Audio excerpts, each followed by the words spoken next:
Salut et merci de regarder cette vidéo. Nous passons par des moments assez pénibles avec cette crise mondiale et cette période de confinement. On peut se demander qu'est-ce qu'il faut faire pour passer ce temps. On voit bien les personnes qui font du sport, la musique, la lecture. Et si vous écriviez un livre? Intéressant. Pas simple, mais possible avec une bonne méthode. D'abord, il vous faudrait un cahier simple et un stylo. Préférable, vous n'avez pas besoin d'électricité et vous pouvez écrire partout où vous vous trouvez. Le deuxième point, vous cherchez à rassembler les idées.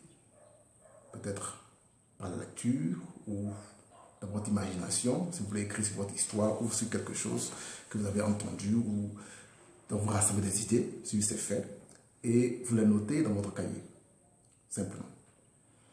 Au troisième point, vous commencez à subdiviser ces idées et ces événements en de petits points, en de petites histoires que vous pouvez écrire par paragraphe.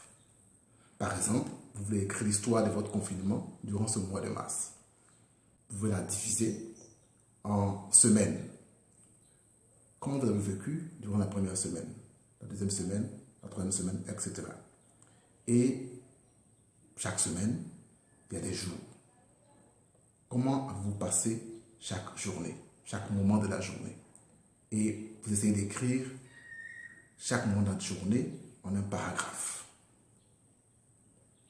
De même pour votre histoire, que soit l'histoire, chaque événement, chaque instant divisé en des sous-parties et écrit en parties. Au quatrième point, si votre histoire est un roman ou un recueil de nouvelles, une pièce de théâtre, quelque chose, vous faites des personnages. Vous faites déjà la liste de vos personnages sur le début de la page ou quelque part dans votre cahier.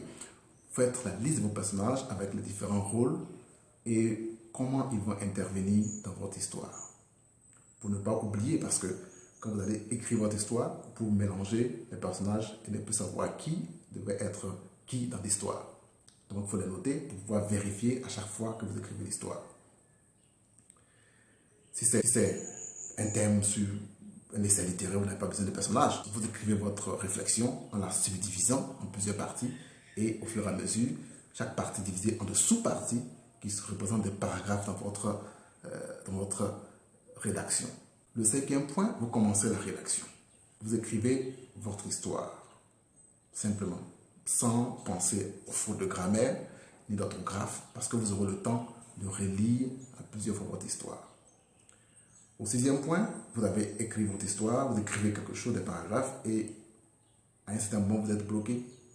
Plus d'idées, simplement, vous réalisez votre histoire. Qu'est-ce que vous avez écrit au paragraphe précédent ou même au début de l'histoire, et encore, cela va vous donner des idées pour poursuivre chaque sous-partie de votre histoire. Et chaque fois que vous voulez reprendre l'écriture après peut-être la journée, vous avez écrit le premier jour, réalisez déjà ce que vous avez déjà écrit. Ça vous donne des idées, ça vous rafraîchit la mémoire pour continuer la rédaction. Simple. Septième point, vous avez écrit votre histoire. L'histoire est terminée. Il vous faut relire toute l'histoire maintenant avec un dictionnaire pour vérifier certains mots, pour peut-être changer certains mots, pour pouvoir améliorer votre histoire un peu. Ça dépend de quel niveau de langue vous voulez utiliser. Et vous apportez des corrections, vous améliorez dans la marge ou quelque part dans votre cahier. Et vous pouvez maintenant commencer à saisir votre histoire dans votre ordinateur. L'histoire saisie, vous avez passé un bon temps. Parce que d'abord, on écrit pour se faire plaisir. Voilà une petite méthode qui peut vous aider à passer ce temps et à vos stylos. Merci.